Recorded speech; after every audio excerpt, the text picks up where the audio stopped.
നന്മ തിന്മ തൂക്കുന്ന മീസാൻ എന്ന് പറയുന്ന ത്രാസിനെ കുറിച്ച് നിബിധങ്ങൾ പറയുമ്പോ സഹാബികളോട് ചോദിച്ചു, ഈ മീസാൻ എന്ന് പറയുന്ന ത്രാസിന്റെ വലുപ്പം എന്താണെന്നറിയാവോന്ന് ചോദിച്ചു.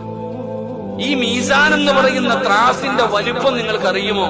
അറിയില്ല നബിയെ, പറഞ്ഞു തരട്ടെ. വലാ യാ റസൂലല്ലാഹ്, ഒന്ന് പറഞ്ഞതാ നബിയെ. അള്ളാന്റെ റസൂൽ സല്ലല്ലാഹു അലൈഹി വസല്ലമ തങ്ങൾ പറയുന്നു, ആ മീസാൻ എന്ന് പറയുന്ന ത്രാസിനകത്ത് ഈ കാണുന്ന ആകാശവും ഭൂമിയും വെച്ച് തൂക്കാൻ പറ്റുമെന്ന് നബിയുനാ റസൂലുള്ളാഹി. ഈ മീസാൻ എന്ന് പറയുന്ന ത്രാസിനകത്ത് ഈ കാണുന്ന ഭൂമിയും ആകാശവും വരെ എടുത്തു വെച്ച് തൂക്കാൻ പറ്റും. ഞാൻ എന്റെ ജീവിതത്തിൽ കണ്ടിരിക്കുന്ന ഏറ്റവും വലിയ ത്രാസ് ഈ വണ്ടി തൂക്കണ ത്രാസ. അതിനെക്കാരും വരുന്നത് കണ്ടിട്ടില്ല.